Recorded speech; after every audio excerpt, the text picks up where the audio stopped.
আসানসোল দক্ষিণ থানার অন্তর্গত গোপালপুর এলাকার উত্তরায়ণ কালী মন্দিরে চুরির ঘটনাকে কেন্দ্র করে এলাকায় ব্যাপক চাঞ্চল্যের সৃষ্টি হয়েছে। ঘটনার পর মন্দির শুদ্ধিকরণের উদ্দেশ্যে বৃহস্পতিবার সকাল থেকেই বিশেষ পুজোপাঠ, পরিষ্কার পরিচ্ছন্নতা এবং হোম যজ্ঞের আয়োজন করা হয়। মন্দিরের সেবক চিন্তা বেরা জানান, প্রতিদিনের মতো দুপুরে মন্দির বন্ধ করে তিনি বাড়ি চলে যান। পরে সন্ধ্যায় মন্দিরে এসে দেখেন মন্দিরের কিছু বাসনপত্র এবং প্রতিমার অলংকার খুঁজে পাওয়া যাচ্ছে না। এরপর সন্দেহ হওয়ায় সিসিটিভি ফুটেজ খতিয়ে দেখা হলে দেখা যায় এক ব্যক্তি মন্দিরের ভিতরে প্রবেশ করে প্রতিমার অলংকার চুরি করে নিয়ে পালিয়ে যায়।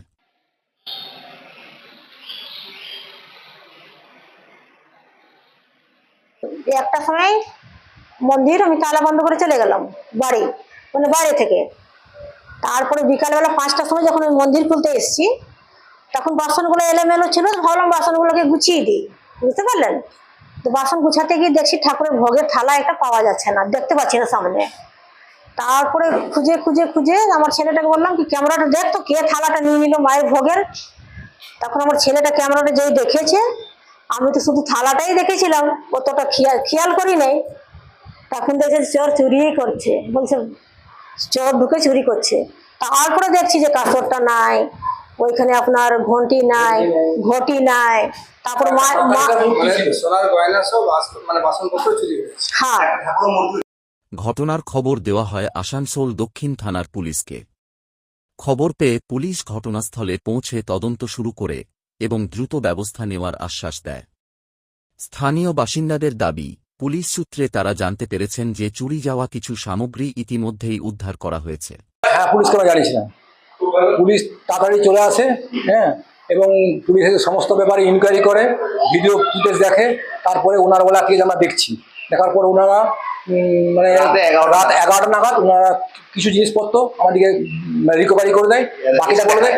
দেখা যায় এগুলো আপনাদের পাওয়া গেছে, বাকি জিনিসগুলি পরের দিন সকালবেলা আমরা চুরির ঘটনার পর বৃহস্পতিবার সকাল থেকেই মন্দির প্রাঙ্গণে শুদ্ধিকরণের কাজ শুরু হয়। মন্দির পরিষ্কার করার পাশাপাশি বিশেষ পুজোপাঠ ও হোম যজ্ঞের আয়োজন করা হয়।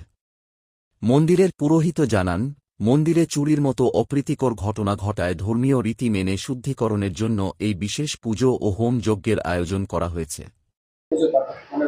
হ্যাঁ, আসলে চুরি যাওয়ার পর মন্দিরের মানে বেদিতে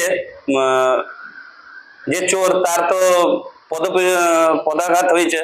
তো সেই জন্য আমরা মন্দিরের আজকে এটাকে শোধন করব আমরা পঞ্চগব্য দ্বারা, আর একটি যজ্ঞানুষ্ঠান করব যাতে মন্দিরের পবিত্রতা আবার পুনরায় ফিরে আসে।